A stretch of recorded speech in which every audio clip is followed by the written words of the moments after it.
és interessant del projecte és que en un moment de la història de Catalunya en què el que ens falta és precisament apujar-nos l'autoestima, doncs hi ha tota una sèrie d'episodis històrics que s'han començat a investigar ara, no? I realment hi ha un descobert que en tots els mapes de navegació del segle XVI a les terres americanes, les dites Índies Occidentals, no? Resulta que estan cosits de banderes catalanes. Llavors, clar, això és una cosa que tenen una participació molt gran en el procés de lliberació, diguem, de la nació argentina. N'hi ha dos conceptes, no? Potser per parlar de lo més concentrat a lo més general, no? Encara que normalment es fa el contrari, de general a lo particular. Però en aquest cas vull concentrar-me en dos nuclis centrals. La primera, les idees que van portar a que Catalunya, com a nació, s'alineés amb la il·lustració en contra de l'absolutisme, era un discurs ideològic molt sòlid, que va basar tot el que després es va conèixer com el federalisme, el republicanisme i fins i tot el socialisme. L'expansió. Això és molt interessant. La segona conseqüència d'aquest procés, que és un procés profundament ideològic, polític i filosòfic, que és que la gent que va ser els hereus i els continuadors d'aquestes idees ràpidament es converteixen en líders, en dirigents de les revolucions contra l'opressió de la corona espanyola. I la primera coincidència és amb Tupac Amaru, que la seva mà dreta militar era un militar català. El Regne d'Espanya, Anglaterra comença a mossegar-li les colònies. Doncs en 1807 Anglaterra envia una gran expedició a conquerir Buenos Aires. La primera invasió inglesa. Van haver-hi dues, 1806 i 1807. Doncs arriban a Buenos Aires, como marca la tradición, la autoridad española huye con el dinero, pilla la pasta y corre, el virrey Sobremonte, como coherentemente con su tradición estirpe hispana, i la feina que feien, bàsicament era de recolzar, pilla la pasta, no? Sí, però a més s'emporta la guarnició, perquè el defensin a ell. La ciutat cau ràpidament. Doncs, el primer grup social que s'organitza militarment per defensar la ciutat de Buenos Aires dels anglesos són els Minyons de Catalans.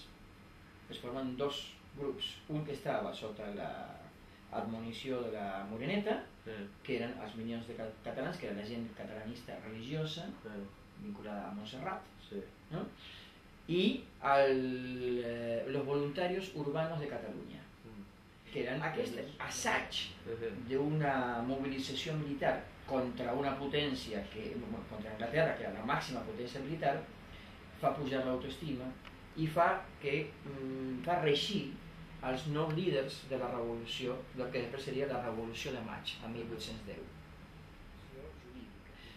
I et trobes que, per exemple, quan comença l'exèrcit de San Martín, que és el que va alliberar Argentina, Xile i Perú, un dia se'l presenta un gran comerciant català, que es deia Llavallol, i un altre que es deia Felip Centerac, i li diuen que un és metge i l'altre és farmacèutic, boticari, apotecari, i s'ofereixen per organitzar la sanitat de l'exèrcit de San Martín.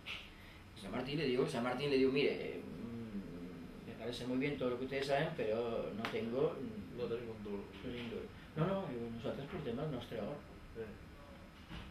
I aquestes dues famílies van vendre totes les seves propietats, van només canviar per or i lo van donar, lo van regalar per muntar la secció de sanitat de l'exèrcit de San Martín.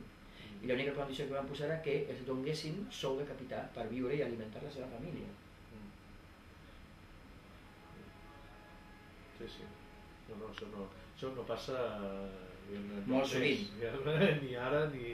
Ara, el més increïble d'aquest tio Llavallol i de Felip Llavallol, que encara hi ha un poble que es diu així, que eren les seves terres perquè ells eren maçons, doncs van regalar les terres al moment d'alliberar els seus esclaus. En una república no poden haver esclaus. Però tu no ets mai ningú si no tens una terra per conrear i un lloc on posar la teva família. Doncs, a més d'alliberar els seus esclaus, li van regalar, van repartir la terra, van fer una reforma agrària. I Llavallol li presenta un plan general de sanidad del ejército del norte de ellos. I aquest pla sanitari és el que ara s'està aplicant aquí. Ara, aquest tio Llevalló deia, se ha de llevar la ciencia médica al gaucho, al paisano i al menestral, a l'aprendiz. Hem de portar la ciència a l'home que es produeix. Hem de posar postes sanitàries a prop d'on viu la gent i on treballa. I grandes hospitales de agudos, le decían, un hospital de agudos de tuberculosos, de lepra. Sí, sí, de les malalties... Però això plantejat en 1810. No, estem en un període que no hi ha cap mena encara de coneixement sobre com evitar, per exemple, les infeccions. No, però a més era un concepte polític sanitari. Es el basament del concepte sanitarista. Se debe democratizar la ciencia y que la ciencia no sea solamente un lujo de palacio. Quina és la conseqüència que té això?